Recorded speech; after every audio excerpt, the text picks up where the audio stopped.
대한민국 공군이 타는 전투기입니다.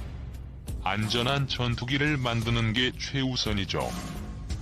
지난 17일 찾은 경남 사천의 한국항공우주본사 고정익 공장에서는 F-15 전투기, T-50 고등훈련기, KF-X 한국형 전투기 생산 작업이 한창이었다.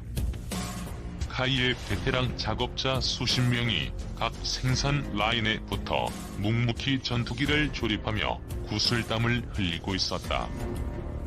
이상휘 고정익 공정관리팀장은 이곳 직원 모두가 대한민국 영공을 지키는 전투기를 생산한다는 자부심을 갖고 일한다고 설명했다. 축구장 3개 크기의 고정입동 생산 라인에는 전투기 전방, 중앙, 후방 동체뿐 아니라 주익과 미익이 질서정연하게 배치돼 있었다. 일부 부품을 제외하면 전투기 동체 제작부터 최종 조립까지 대부분의 공정이 이곳에서 이루어진다. 고정입동은 기둥이 없는 우주공법으로 지어져 마치 경납고처럼 탁 트여 있었는데 생산 기종에 따라 유동적으로 생산 라인을 배치하기 위해서다. 전투기를 비롯해 항공기는 제작 과정에서 용접을 하지 않는다. 대신 일일이 동체에 구멍을 뚫고 볼트와 리벳으로 촘촘히 연결한다. 튼튼한 볼트로 바느질을 하는 셈이다. 용접 대신 볼트와 리벳을 사용하는 이유는 향후 원활한 정비를 위해서라고 한다. 덕분에 언제든 각 동체를 분리하고 재조립할 수 있다는 게 카이의 설명이다. 일일이 작업자가 전투기 동체에 구멍을 뚫기는 쉽지 않다. 특수 제작된 다이아몬드 드릴을 이용할 정도로 견고한 소재로 제작됐을 뿐 아니라 뚫어야 할 구멍이 많기 때문이다. 카이 관계자는 KF-X 기준 리벳 작업을 위해 주익과 미익에 필요한 구멍만 17,000개라고 귀띔했다. 카이는 최근 대형 로봇 드릴링 시스템을 도입했다. 컴퓨터와 센서를 이용해 한치의 오차도 없이 정확한 지점을 찾아 정교하게 구멍을 뚫는 시스템이다. 작업자가 전투기의 구멍 하나를 뚫는 데 드는 시간은 평균 154초지만 LRDS를 이용하면 25초면 충분하다. 그만큼 작업 시간을 단축할 수 있다. 특히 전투기는 정확한 조립이 생명이다. 전방, 중앙, 후방 동체를 결합하는데 단 0.001mm의 오차도 허용하지 않는다. 이 때문에 최종 조립 단계에서 동체 자동 체결 시스템을 사용한다.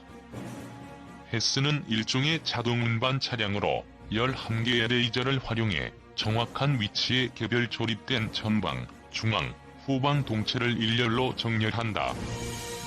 사람이 직접 작업하는 것보다 정확하고 작업 시간도 80% 단축할 수 있다. 항공기 생산 라인에 헤스를 도입한 것은 미국 보잉에 이어 카이가 전 세계 2번째다. 이날 현장에선 KF-X 생산 현장도 엿볼 수 있었다. 단군 이래 최대 무기 개발 사업이라 불리는 KF-X 사업은 전투기 개발에만 8조 6천억 원, 120대 생산에 10조 원이 투입되는 초대형 사업이다. KF-X의 첫 번째 실물 기체인 CJ1호기는 지난 9월부터 최종 조립 과정에 돌입했다. 현재 250여 명의 베테랑 작업자들이 KF-X를 제작 중이다. KF-X 날개는 세로로 세워진 채 조립 작업이 이루어졌다. 날개 너비만 해도 아파트 4층 높이에 달하는 11.2m다. 날개는 가볍고 탄탄한 탄소 섬유 시트 80여 장을 겹치는 방식으로 제작된다. 날개 내부는 알루미늄으로 만들어져 특수 제작된 다이아몬드 드릴이 아니면 구멍을 뚫기 어려울 정도로 견고하다. 카이는 오는 2026년까지 총 6대의 시제기와 지상용 구조시험 제2대를 만들 예정이다. 카이 관계자는 내년 상반기쯤 초도기에 롤아웃 행사를 가질 수 있을 것이라고 말했다. 초도 비행은 2022년 7월로 예정돼 있다. 우리 참모총장보다 한국항공우주산업 사정이 더 세요. 결국 카이 하자는 대로 갑니다. 어느 젊은 공군 장교가 필자에게 직접 했던 푸념이다. 카이는 외환위기 직후인 1999년 삼성항공과 대우중공업, 현대우주항공을 통합해 만든 회사다. 정부 주도의 빅딜이었고 사장은 정부에서 임명한다. 그러다 보니 대통령 선거 캠프에서 활약한 유력 인사가 사장으로 발탁되는 일이 잦다. 문재인 정부 들어 첫 카이 사장은 청와대 민정수석을 지낸 김조원 씨였고, 현 사장은 현 정부 초대 일자리 수석에 내정됐다가 검증 문제로 낙마했던 전력이 있다. 이런 청와대 수석급들이 사장으로 임명되다 보니 그들의 정치적 영향력은 별 4개 참모총장보다 더 크다는 말이 이해가 된다. 문제는 이런 구조로 인한 폐해가 너무 크다는 것이다. 정부에서 만든 회사이다 보니 정부가 그 생존을 위해 계속 일감을 밀어주었다. 사장이 항공 전문이거나 전문 경영인이 아니라 정치적 성향이 강한 인물이었던 전례가 많고, 그가 다음 행보를 위해 우수한 실적을 거두려고 무리하는 데서 기인한다고 전문가들은 평가한다. FA-50 전투기의 짧은 항속거리에 대한 불만이 현장에서 꾸준히 제기되자 나온 대안이 2인 승인 FA-50의 조종석을 1인승으로 개조하면 최소 100km 이상의 전투 행동 반경을 확보할 수 있다는 것이다.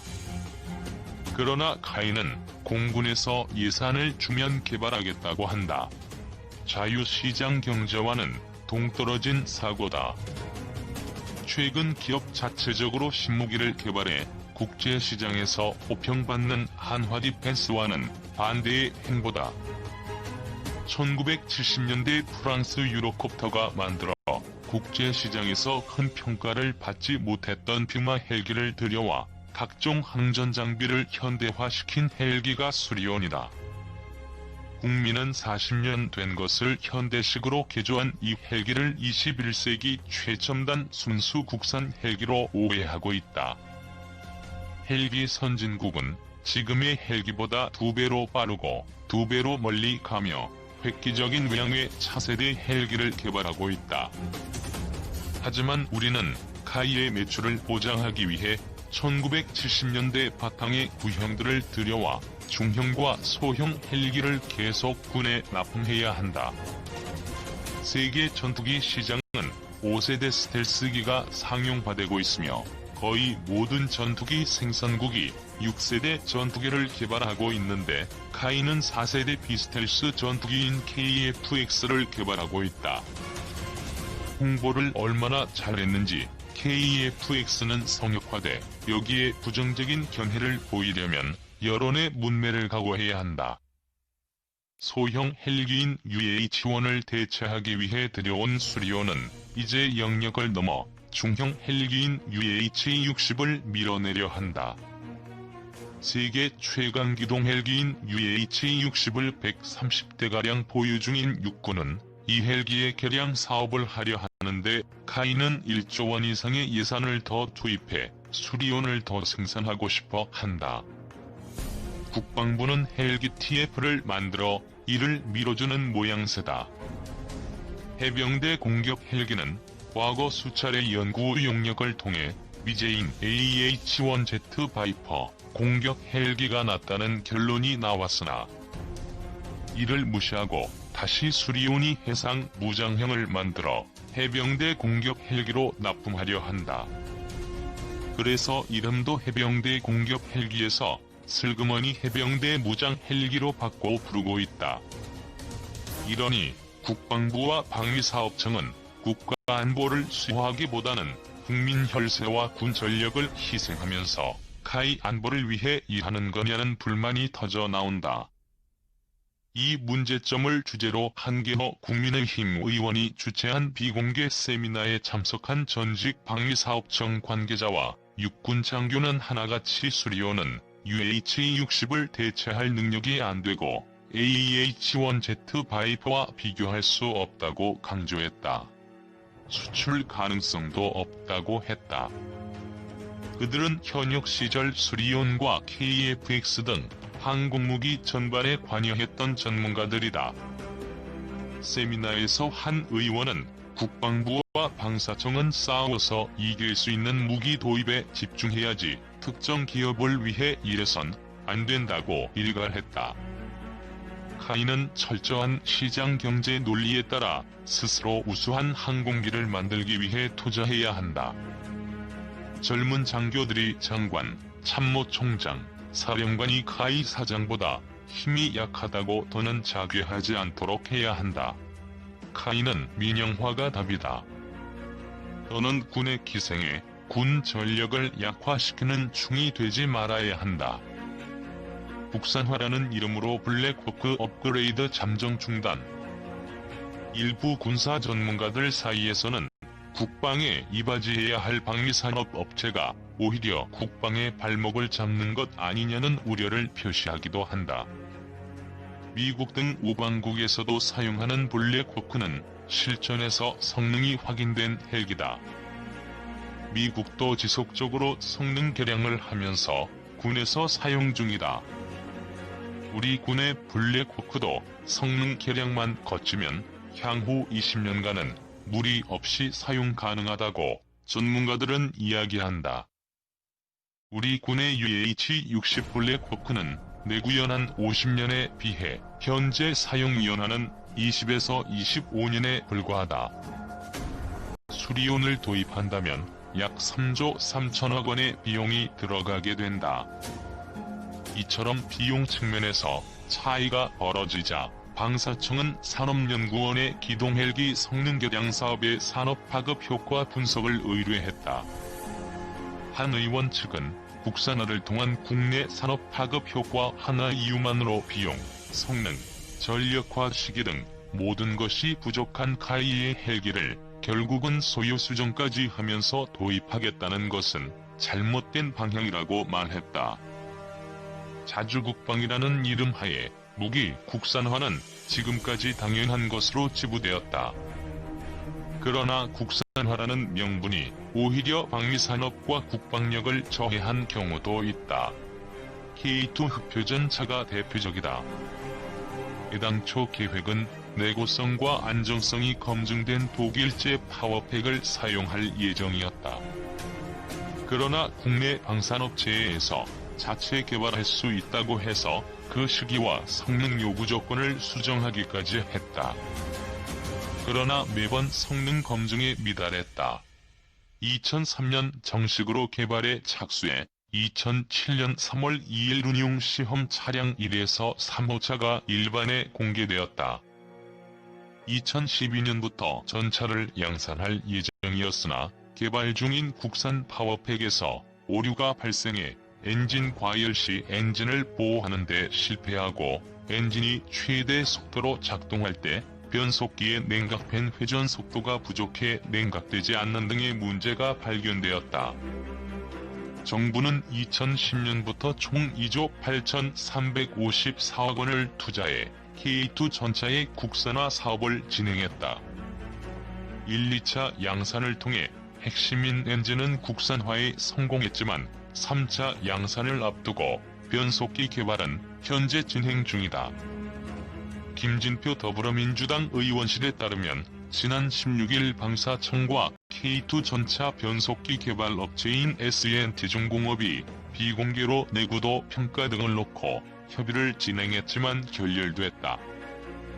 김 의원은 변속기를 제외한 나머지 부품에 대해서는 계약을 맺어 관련 업체가 숨통을 트일 수 있도록 해야 한다며 변속기 국산화가 어려우면 2차 때처럼 독일산으로 조립하고 4차 양산에서 문제점을 정확히 파악해 개발하면 된다고 말한다. 현재 K2 흑표전차는 2015년 1차분 100대는 독일제 파워팩을 탑재했다. 2019년 2차분 100대는 국내 제작 엔진과 독일제 변속기가 혼합된 파워팩을 장착하면서 일단 문제를 일으키기도 했다. 현재 실전에 200대의 흑표전차가 실전 배치되었다. 마지막 3차 사업 100대는 엔진과 변속기 모두 국산화를 목표로 한다. 그러나 아직 결과가 나오지 않고 있다. 변속기에 대한 내구도 평가를 마쳐야 하는데 전차의 수명 주기인 9600km 변속기 내구 테스트가 남았다. 그러나 이제 2달 남은 2020년 말까지 완료 가능성은 희박해 보인다. 국산화라는 이름하에 K2 흑표전차 배치 완료는 계속 늦어지고 있다. 무기 국산화보다 우선되어야 하는 것은 군의 요구 시기와 작전 환경에 맞는 무기를 제때 정확히 배치하는 것이다. 그것이 설령 외국 수입 무기라도 말이다. 국산화라는 미명하에 군의 작전에 지장을 초래하거나 군의 요구 성능을 다운해서도 안 된다. 방위산업체는 국방을 위해 존재하는 것이지 국방이 방위산업체를 위해 있는 것이 아니기 때문이다. 요구 성능에 미달하면 가차 없이 도태시켜야 한다. 제때 사용할 수 없는 무기는 무기가 아니다. 현재 진행 중인 한국형 스텔스 전투기인 KF-X 사업도 사실 불확실한 측면이 많다. 2026년 개발 완료를 목표로 하는 KF-X 사업에는 총 18조 6천억의 예산이 투입된다. 과연 제 성능이 나올지 예정된 일정에 맞춰